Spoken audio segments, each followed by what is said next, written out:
மாறன் சரியில்லை. இப்போ எக்ஸ்ட்ரானரியான எபிசோட் வந்திருக்குன்னே சொல்லலாம். மிஸ் பண்ணாமல் ஃபுல்லோடையும் கேளுங்க. இந்த வீடியோ பிடிச்சிருந்துச்சுன்னா லைக் பண்ணி நம்ம சேனல் கண்டினியூ ஆதரவு வந்துட்டாங்க. ராமச்சந்திரன் மாட்டுக்கு உட்காந்துட்டு இருக்காங்க. அப்போன்னு பார்த்து வள்ளியம்மா பேச்ச ஆரம்பிக்கிறாங்க. அண்ணியோட ஆசையை நிறைவேற்ற இப்போ ஒரு சரியான சந்தர்ப்பம் கிடச்சிருக்கு. தரகர் வந்து பேசினாங்க. என்ன சொல்கிற வள்ளி? தரகரா? லேண்டு வந்து வாங்குறதுக்கு சரியான இடம் கிடச்சிருக்கு. நம்ம ஒரு ஆசிரமம் கட்டணும்னு அன்னிக்கு ரொம்ப நாளாக வந்து ஆசை இருந்துச்சுல. நீ கூட சரின்னு சொன்னியேண்ணே. இது நாள் வரைக்கும் கட்டவே இல்லை. இப்போ ஒரு சூப்பரான இடம் வந்திருக்கு. முதல்ல அந்த இடத்த வந்து ரிஜிஸ்டர் பண்ணுறோம். பண்ணதுக்கப்புறமேட்டுக்கு அண்ணியோட ஆசையை நிறைவேற்றுறோம். இந்த வருஷத்துக்குள்ளே சூப்பராக வந்து கட்டி முடிக்கிறோம் அப்படின்னு சொல்லிடுறாங்க. சரி வள்ளி, அது அதுக்கு நேரங்காலம் வரணும் போல். சிறப்பாக வந்து செஞ்சுருவோம். அண்ணே, இடம் வாங்குறது யார் பேரில் நான் வாங்க போகிறேன்? நம்ம வீட்டில் மொத்தம் எத்தனை பேர் இருக்கோம்? அத்தனை பேர் பேர்லேயும் தான் வாங்க முடியும். எல்லோரும் வந்து கையெழுத்து போடணும். இது ஒன்றும் பொது சொத்து கிடையாது. ஒவ்வொருத்தர் பேரில் வந்து பிரித்து கொடுக்கறதுக்கு. இது எல்லாருமே வந்து ஒரு மெம்பராக இருக்கணும். அப்படி இருக்கும்போது எல்லார் பேர்லேயும் அந்த பத்திரம் இருந்தால் தான் செல்லுபடி ஆகும்னு சொல்லிட்டு எல்லோரையும் கூப்பிட்றாங்க நம்ம மாறன்லேருந்து எல்லாரையும். ஆனால் மாறன்லாம் வீட்டுக்குள்ளே வரமாட்டாங்கன்னு சொல்லிட்டு தான் வாசலில் வச்சு இதெல்லாம் பேசிகிட்டு இருக்காங்க நம்ம ராமச்சந்திரன். எல்லோரும் வாங்கப்பா, என்னப்பா யாரும் வரமாட்டிங்களான்னு அழுத்தி வந்து சொல்கிறாங்க. மாமா உன்னை தான் கூப்பிட்றாரு. நம்மள எதுக்கு கூப்பிட போகிறாரு?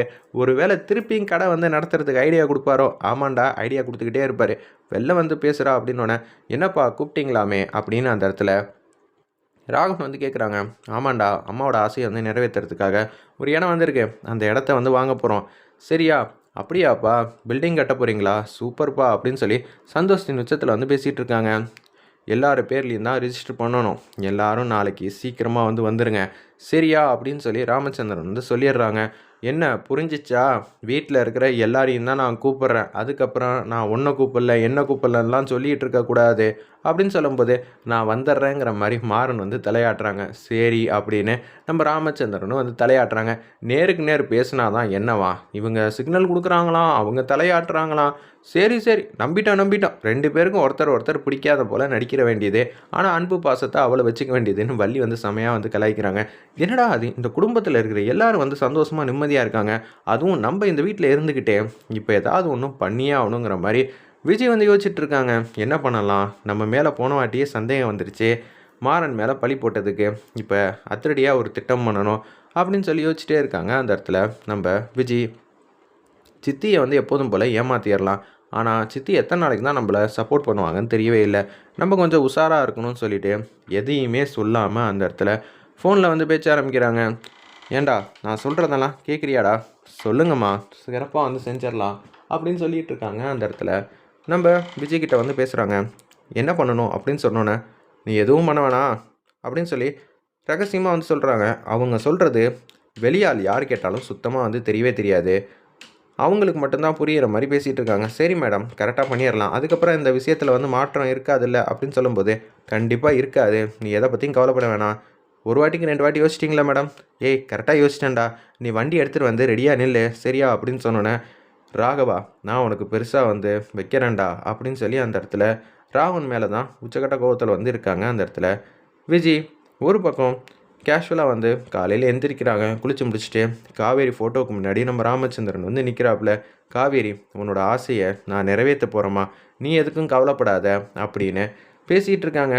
நம்ம பசங்க எல்லாம் பெரிய இடத்துக்கு வரணும், நீ தான் ஆசீர்வாதம் பண்ணணும் அப்படின்னோடனே, பிருந்தா உனக்கு வேற தனியாக கூப்பிடணுமா? எல்லாரையும் தான் நான் கூப்பிட்டேன்னு ராமச்சந்திரன் வந்து சொன்னோன்னே, சரிம்மாம்மா, என்னை கூப்பிட்டீங்களோ இல்லையோன்னு தெரியாமல் நின்ன, உன் பேர்லேயும் சேர்த்து தாம்மா வந்து வாங்க போகிறேன் அப்படின்னு சொல்லும்போது, என்னம்மாம்மா இவ பேர்லெல்லாம் எதுக்கு வாங்குறீங்க? அவள் என்ன இந்த வீட்டு மருமகளா? நான் உன் பேர்லேயும் சேர்த்து தான் வந்து வாங்க போகிறேன். அவள் பேரில் வாங்கக்கூடாதுன்னு சொன்னனா உன் பேர்லேயும் நான் எழுத மாட்டேன் அப்படின்னு சொல்லும்போது, சரி மாமா, அப்புறம் உங்கள் சௌரியம் எதுவாக இருந்தால் என்னங்கிற மாதிரி விஜய் சொல்லிவிட்டு அவங்க எந்த போகிறாங்க. விஜய் செய்கிறது சுத்தமாக பிடிக்கலன்னு ராமச்சந்திரன் வந்து செம கோவத்தில் இருக்காங்க. அந்த இடத்துல ஒரு பக்கம் இது எல்லாத்தையும் வந்து பார்த்துக்கிட்டே இருக்காங்க நம்ம வீராவும் மாறணும். என்னடா காலையிலேருந்து நம்ம அப்படியே ஏதோ ஒரு விஷயத்த வந்து மறந்த மாதிரியே இருக்கே அப்படின்னு சொல்லிட்டு இருக்கிறப்ப, என்ன வீரா, என்ன விஷயம் மறந்த? அதுவும் நீ மறக்கலாம் வாய்ப்பு இல்லையே. தொழிலில் எதுவும் புடவை யாரும் எதுவும் கேட்டிருந்தாங்களா அப்படின்னு சொல்லும்போது, தொழிலில் அக்கறை இருக்க வேண்டியதான், அதுக்குன்னு இப்படியா? ராகவனும் கண்மணியும் முன்னாடியே கார் எடுத்துகிட்டு அப்படியே போக ஆரம்பிச்சிடுறாங்க. ராமச்சந்திரனும் நம்ம வள்ளியும் கோயிலுக்கு போயிட்டு ஒரு பூஜை பண்ணிவிட்டு அங்கேருந்து கிளம்புனா நல்லா இருக்குங்கிற மாதிரி சொல்கிறாங்க. ராகவன் எங்கே? அவன் பெரிய வண்டி எடுத்துகிட்டு போயிட்டான், நம்ம வாங்க இன்னொரு வண்டி எடுத்துகிட்டு போவோன்னு சொல்லிட்டு அப்படியே ஒவ்வொருத்தராக வந்து கிளம்பிக்கிட்டு இருக்காங்க. கார்த்தி, பிருந்தா எங்கள் கூடயே வந்துருங்க, விஜய், வள்ளி எங்கள் கூடயே வந்துருங்கிற மாதிரி அந்த இடத்துல ராமச்சந்திரன் தான் இவங்க எல்லாரையும் வந்து கூட்டிகிட்டு வந்து போகிறாங்க. என்னடா நீ வரலையா அப்படின்னு சொல்லி நம்ம ராமச்சந்திரன் வந்து கேட்குறாப்புல. எங்களுக்கு எங்கள் சொந்த வண்டி இருக்குது, அந்த வண்டியில் வந்துடுவோம், ஆட்டோ வீரா வந்துடுவோம் அப்படின்னு சொல்லி அந்த இடத்துல சொல்கிறாங்க. ஆட்டோவில் தான் வர போகிறீங்களா, சரி சரி வந்துருங்கிற மாதிரி சொல்லிவிட்டு எல்லாரையும் வந்து வழி அமுச்சு வைக்கிறாங்க. விஜயோட கேஷுவலாக வந்து இருக்கிறத பார்த்தா அவன் ஏதோ பெருசாக ஒன்று திட்டம் போட்டிருக்கிற மாதிரி தான் தெரியுதுன்னு வீரா வந்து நினைக்கிறாங்க மனசில்.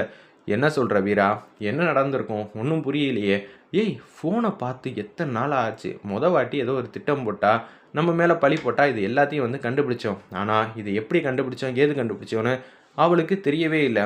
நம்ம அடுத்த கட்டத்துக்கு போகணுண்டா அப்படின்னு சொல்லி அந்த இடத்துல பேச்ச ஆரம்பிக்கிறாங்க. சரிங்க, இப்போ நம்ம என்ன பண்ணலாம் அப்படின்னு சொல்லி யோசிக்கும்போது ஃபோனை வந்து செக் பண்ணுவோன்னு சொல்லிட்டு ஃபோனை வந்து பார்க்குறாங்க. அப்போன்னு பார்த்து யாருக்கும் ஏதோ ஒன்று மெசேஜ் அனுப்பிச்சிருக்காடா அப்படின்னு சொல்லி கேட்குறாங்க. ஒரு வாட்டிக்கு 2 வாட்டி கேட்குறாங்க. ஆனால் விஜய் சொல்லியிருக்கா ஏதோ ஒரு விஷயம், ஆனால் யாருக்கோ ஒரு பிரச்சனை வரப்போது வீட்டில் இருக்கிற ஒரு ஆளுக்கு. ஆனால் யாருக்கு என்ன ஏதுக்குன்னு சுத்தமாக வந்து தெரியவே இல்லை. ஏய், இப்போ எப்பட்றா இந்த விஷயத்தை கண்டுபிடிக்கிறது அப்படின்னு சொல்லி யோசிக்கும்போது கரெக்டாக வீரா வந்து யோசிக்கிறாங்க. விஜய் போன காரில் தான் வள்ளி, ராமச்சந்திரன், கார்த்தி, பிருந்தா 4 பேர் போயிருக்காங்க. அப்போனா அவங்களுக்கு பிரச்சனை வராது. ஏன்னா ராமச்சந்திரன் நேரடியாக பார்த்தாருன்னா கண்டுபிடிச்சிருவாருன்னு தெரிஞ்சிடும். வேறு யார் நம்ம குடும்பத்தில் தனியாக போனால், ஏய் வேறு யாரும் தெரியலையா, உன்னோட அக்காவும் என்னோட அண்ணனும் தானே காரில் 2 பேரும் ஒத்துமையாக போயிருக்காங்க. நேத்தி வேற சத்தம் போட்டு பேசுனா கண்மணி, அதனால நிச்சயம் கண்மணிக்கு தான் பிரச்சனையாக இருக்கும், வண்டி ஏடுறா அப்படின்னு சொன்னோன்னே வீரா வந்து மாசா வந்து வண்டி ஓட்டிக்கிட்டு இருக்காங்க. வேற லெவலில் எக்ஸ்ட்ரானரியாக இருந்துச்சுன்னே சொல்லலாம் அந்த சீன்லாம். கண்மணியோட மனசு கொஞ்சம் கொஞ்சமாக ராகவன் பக்கம் வந்து சாய ஆரம்பிச்சிருச்சு. ராகவனை நினச்சி பெருமிதமாக வந்திருக்காங்க. ஏங்க, நான் உங்களை இத்தனை நாளாக வந்து கஷ்டப்படுத்திட்டேன், நீங்கள் சொல்கிறத எதையுமே நான் கேட்காம விட்டுட்டேன், இனிமேட்டு அப்படியெல்லாம் எதுவும் இருக்காதுங்க, சாமி கும்பிட்டுட்டு போகலாமா அப்படின்னு சொல்லிட்டு அந்த இடத்துல 2 பேரும் சாமி கும்பிட்றதுக்காக வராங்க. நல்லபடியாக வந்து கண்மணி மனசு வந்து மாறணும்னு ராவன் வந்து வேண்டிக்கிட்டு இருக்காங்க. இனிமேட்டு நான் பழசை எல்லாத்தையும் வந்து மறக்க போகிறேன் அப்படின்னு தான் கண்மணி வந்து யோசிச்சுட்டு இருக்காங்க. ஏங்க, தாலிக்கு நீங்களே பொட்டு வச்சு விடுங்கன்னு அப்படியே வந்து பொட்டு வச்சு விட்றாங்க, நெத்திலையும் வந்து வச்சு விட்றாங்க. என்ன கண்மணி, ரொம்பவே வந்து அதிசயமாக இருக்குது, இப்படியெல்லாம் நீ செய்ய விட மாட்டியே அப்படின்னு சொல்லும்போது அதெல்லாம் ஒன்றும் இல்லைங்கிற மாதிரி சிரிச்ச முகமாக வந்து பேசுகிறாங்க. 2 பேரும் ஹஸ்பண்ட் அண்ட் ஒய்ஃபாக ரொம்ப அழகாக அற்புதமாக இருக்கீங்க அப்படின்னு சொல்லி மனதார அந்த குருக்கள் வந்து வாழ்த்துறாங்க அந்த இடத்துல. சரின்னு சொல்லிட்டு கார் எடுத்துகிட்டு போகிறாங்க. அப்போன்னு பார்த்து, என்ன கண்மணி ரொம்ப வித்தியாசமாக இருக்க போல இருக்கு, அப்படியெல்லாம் ஒன்றும் இல்லைங்கிற மாதிரி ஜாலியாக சிரிச்ச முகமாக 2 பேரும் வந்து ஒருத்தர் மேலே ஒருத்தர் வந்து அன்பா பசமாக வந்து பேசிகிட்டு இருக்கிறப்ப, என்ன சொல்கிற வீரா, எங்கே போயிருப்பாங்க ஒன்றும் புரியலையே, எப்படி இருந்தாலும் வந்து ரூட் இது தானே, இந்த ரூட்லேயே வந்து போய்கிட்டே இருந்தால் கண்டிப்பாக வந்து தெரிஞ்சிருங்கிற மாதிரி சொல்லிகிட்டு இருக்கிறப்ப ஒரு வண்டி மாட்டுக்கு அங்கே வந்து நின்றுட்டுருக்கு. கரெக்டாக வந்து ராகவன் கார் வந்து முன்னாடி போயிட்டு இருக்கிறப்ப அவங்களும் பின்னாடியே வந்து வந்துட்டு இருக்காங்க. என்ன பண்ணும் ஏது பண்ணுன்னு சுத்தமாக வந்து புரியவே இல்லை. விஜய் சொன்னவங்க தான் நம்ம ராகவன் காரை வந்து ஃபாலோ பண்ணுற மாதிரி காட்டி எபிசோட அருமையாக மாதம் வந்து முடிச்சிருந்தாங்க. வெயிட் பண்ணி பார்ப்போம்.